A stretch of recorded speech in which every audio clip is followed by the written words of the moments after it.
Ang Ebanghelyo ni Matthew, Kabanata 5. Noong nakita ni Jesus ang maraming tao, umakyat siya sa bundok. Nang makaupo na siya, lumapit sa kanya ang mga alagad niya. Nagsalita siya at tinuruan sila na sinasabi, "Pinagpala ang mahihirap sa espiritu, sapagkat sa kanila ang kaharian ng langit. Pinagpala ang mga nagdadalamhati sapagkat sila ay aaliwin. Pinagpala ang mga maamo, sapagkat mamanahin nila ang mundo. Pinagpala ang mga nagugutom at nauuhaw sa katuwiran, sapagkat sila ay bubusugin. Pinagpala ang mga mahabagin sapagkat sila ay kahahabagan. Pinagpala ang may pusong dalisay, sapagkat makikita nila ang Diyos. Pinagpala ang mga mapagpayapa, sapagkat tatawagin silang mga anak ng Diyos. Pinagpala ang mga inuusig alang-alang sa katuwiran, sapagkat sa kanila ang kaharian ng langit. Pinagpala kayo kung inaalipusta kayo at inuusig ng mga tao o pagsalitaan ng lahat ng uri ng mga masasamang bagay na pawang mga kasinungalingan ng dahil sa akin. Magsaya kayo at labis na magalak sapagkat malaki ang inyong gantimpala sa langit.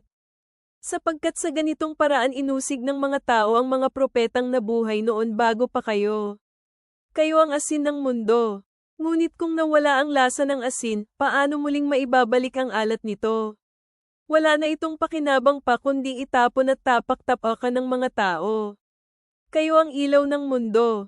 Ang lungsod na nakatayo sa isang burol ay hindi may tatago. Ni hindi nagsisindi ang mga tao ng lampara at ilagay sa loob ng basket, bagkus sa isang patungan ng ilawan, at magliliwanag ito sa lahat ng nasa bahay.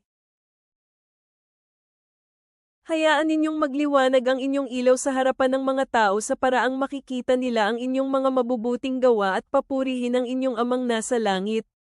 Huwag ninyong isipin na pumarito ako upang sirain ang kautusan o ang mga propeta. Naparito ako hindi upang sirain ang mga ito kundi upang ito ay tuparin. Sapagkat totoo itong sinasabi ko sa inyo, hanggang hindi lilipas ang langit at lupa, wala ni isang tuldok o kudlit man ang mawawala sa kautusan, hanggang sa ang lahat ng mga bagay ay maganap. Kung gayon, sino man ang lalabag ng kahit isa sa kaliit-liitan sa mga kautusang ito at nagtuturo sa iba na gawin ang paglabag nito ay tatawaging pinakahamak sa kaharian ng langit. Ngunit ang sino mang tumyupad sa mga ito at itinuturo sa iba na tupariin ito ay tatawaging dakila sa kaharian ng langit. Sapagkat sinasabi ko sa inyo na hanggat hindi hihigit ang inyong katwiran sa katwiran ng mga eskriba at mga pariso, hindi kayo makakapasok sa kaharian ng langit. Inyong narinig na sinabi sa kanila noong mga unang panahon, huwag kang pumatay, at sinumang papatay ay manganganib sa paghuhukom. Ngunit sinasabi ko sa inyo na sino mang magalit sa kanyang kapatid ay manganganib sa paghuhukom. At kung sino man ang magsabi sa kanyang kapatid na, wala kang kwentang tao, ay manganganib sa konseho. At sino mang magsabi ng, hangal ka, ay manganganib sa apoy ng impyerno.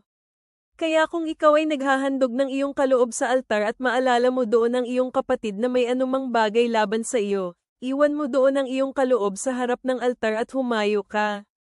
Makipag-ayos ka muna sa iyong kapatid, pagkatapos ay pumunta ka at ihandog mo ang iyong kaloob.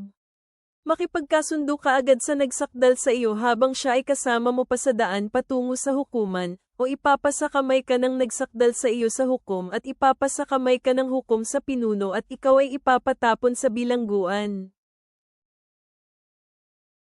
Totoo itong sinasabi ko sa inyo, hindi ka kailanman makalalabas doon hanggang mapagbayaran mo ang kahuli-hulihang salapi na iyong inutang.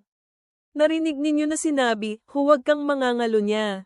Ngunit sinasabi ko sa inyo, sino mang tumingin sa isang babae upang siya ay pagnasaan ay nangalunya sa babaeng iyon sa kanyang puso.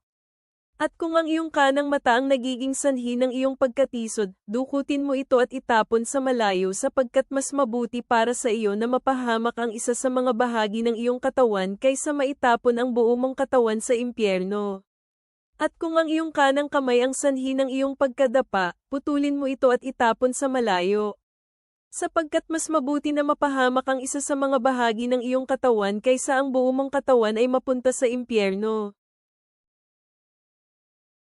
At sinabi din, kung sino man ang magpalayas sa kanyang asawang babae, dapat niya itong bigyan ng kasulatan ng paghihiwalay. Ngunit sinasabi ko sa inyo, sino mang makipaghiwalay sa kanyang asawang babae maliban lamang kung sa sexual na imoralidad ang dahilan nito ay nagiging sanhi ng pangangalo niya ng kanyang asawa. At kung sino mang magpakasal sa kanya pagkatapos siyang hiwalayan ay nangangalo niya rin. Narinig ninyo rin na sinabi ng mga tao noong unang panahon, huwag kang manunumpa ng kasinungalingan ngunit tuparin mo ang iyong mga sumpa sa Panginoon.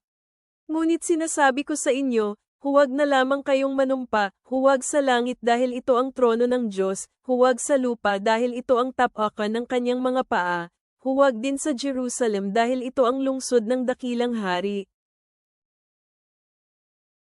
Huwag ka ring manumpa sa pamamagitan ng iyong ulo sapagkat ni isa mang buhok ay hindi mo kayang gawing puti o itim. Ngunit hayaan mo ang iyong salita ay maging, oo, o hindi, kung hindi. Ano man ang lalabis pa sa mga ito ay galing sa kanya na masama. Narinig ninyo itong sinabi, mata para sa mata at ngipin para sa ngipin. Ngunit sinasabi ko sa inyo, huwag ninyong labanan ang taong masama, sa halip, sino mang sumampal sa iyong kanang pisngi, iharap mo rin sa kanya ang kabila. At kung hiniling ng sino man na magpunta sa hukuman kasama ka at kunin ang iyong tan-iko, hayaan mo rin na mapasa kanya ang iyong balabal. At sino mang pumilit sa iyo na maglakad ng 1 milya, lumakad ka ng 2 milya kasama niya. Ibigay mo ang nanghihingi sa iyo at huwag mong talikuran ang sino mang nanghihiram sa iyo. Inyong narinig na sinabing, mahalin ninyo ang inyong kapwa at kamuhian ang inyong kaaway. Ngunit sinasabi ko sa inyo, mahalin ninyo ang inyong mga kaaway at ipanalangin ang mga umuusig sa inyo, upang magiging mga anak kayo ng inyong amang nasa langit, sapagkat pinasisikat niya ang kanyang araw sa mga masama at mabuti at kanyang ipinadadala ang ulan sa mga matutuwid at sa mga hindi matutuwid. Sapagkat kung mamahalin ninyo lamang ang mga nagmamahal sa inyo, anong gantimpala ang inyong makakamit? Hindi ba't ganyan din ang ginagawa ng mga maniningil ng buwis? At kung ang mga kapatid ninyo lamang ang inyong babatiin, ano ang ginawa ninyo na higit sa iba? Hindi ba't ganyan din ang ginagawa ng mga gentil? Kaya dapat kayong maging ganap sapagkat ang inyong amang nasa langit ay ganap. Ama naming nasa langit, sa pamamagitan ng sermon sa bundok, ipinahayag mo ang tunay na puso ng katwiran. Gawin mo kaming dukha sa espiritu, maawain, at dalisay sa puso. Turuan mo kaming magmahal kahit na sa aming mga kaaway at unahin ang iyong kaharian. Hayaang magningning ang aming buhay bilang ilaw sa harap ng iba, na nagbibigay luwalhati sa iyo. Sa pangalan ni Jesus, Amen.